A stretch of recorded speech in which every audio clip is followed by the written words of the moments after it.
ராஜேஸ்வரி, இரண்டாவது நாளாக இபிஎஸ் தலைமையிலான அந்த அதிமுக எம்எல்ஏக்கள் கூட்டத்தை அதிமுகவின் மூத்த தலைவரான செங்கோட்டையன் இன்றும் புறக்கணித்திருக்கிறார். நேற்று நிதிநிலை அறிக்கை தொடர்பான கூட்டத்தில் பங்கேற்பதற்கு முன்னதாக எதிர்க்கட்சித் தலைவர் எடப்பாடி பழனிசாமி தலைமையிலான அவரது அறையில் அதிமுக எம்எல்ஏக்கள் கூட்டம் நடைபெற்றது. அந்த கூட்டத்திலும் செங்கோட்டையன் பங்கேற்கவில்லை. இன்றும் எதிர்க்கட்சித் தலைவர் எடப்பாடி பழனிசாமி அறைக்கு செல்லாமல் சபாநாயகர் அப்பாவின் அறையில் அமர்ந்துவிட்டு அங்கிருந்து நேரடியாக வேளாண் பட்ஜெட் தாக்கல் செய்வதற்கு முன்னதாக அவரது இருக்கையில் சென்று அவர் சட்டப்பேரவையில் அமர்ந்து அந்த கூட்டத்தில் கலந்து கொண்டார். இரண்டாவது நாளாக பேரவையில் செங்கோட்டையன் அந்த அதிமுக எம்எல்ஏக்கள் கூட்டத்தை புறக்கணித்திருப்பதால் இந்த மானிய கோரிக்கை கூட்டத்தொடரானது ஒரு மாத காலம் நடைபெற உள்ள சூழ்நிலையில் அதிமுக சார்பில் செங்கோட்டையன் பேசுவாரா மானிய கோரிக்கையில் என்ற கேள்வி எழுந்திருக்கிறது. அதிமுகவின் கொறடா எஸ்பி வேலுமணியுடன் அவருக்கு சுமூகமான உறவு இருந்த போதிலும் அந்த எம்எல்ஏக்களின் ஆலோசனை கூட்டத்தில் அவர் தொடர்ந்து புறக்கணித்து வருவதால் செங்கோட்டையன் அதிமுகவில் இருந்து விலகுவாரா அல்லது தொடர்ந்து இந்த மானிய கோரிக்கை கூட்டத்தொடரை மூத்த உறுப்பினரான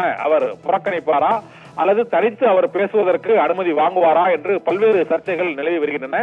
இருந்த போதிலும் இந்த சட்டப்பேரவை கூட்டத்தொடரானது நிதிநிலை அறிக்கையை தொடர்ந்து சுமார் ஒரு மாத காலம் அதிக நாட்கள் நடைபெறக்கூடிய இந்த கூட்டத்தொடரில் மூத்த உறுப்பினரான செங்கோட்டையன் வழக்கமாக மானிய கோரிக்கை விவாதத்தில் பங்கேற்று முக்கிய கருத்துக்களை எடுத்து வைப்பது வழக்கம்.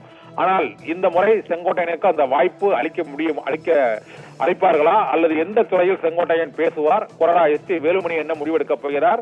தொடர்ந்து எடப்பாடி பழனிசாமியின் கூட்டத்தை அவர் புறக்கணித்து வருவதாலும் சபாநாயகர் அறைக்கின்ற சென்று நீண்ட நேரம் அங்கு அமர்ந்திருந்ததாலும் பல்வேறு சர்ச்சைகள், அதிமுகவில் புதிய அணியை உருவாக்குகிறாரா அல்லது அதிமுகவில் இருந்து விலகப் போகிறாரா என்று பல்வேறு சர்ச்சைகள் இந்த மானிய பட்ஜெட் கூட்டத்தொடரில் எழுந்துள்ளன. ராஜேஸ்வரி, தங்கம் வைரம் வெள்ளி தள்ளுபடி திருவிழா. தங்க நகைகள் சேதாரம் 1% குறைவு. வைர நகைகள் கேரட்டுக்கு 5000 குறைவு. உங்க லலிதால விலையை கம்பேர் பண்ணுங்க. எங்க கம்மியோ அங்க வாங்குங்க.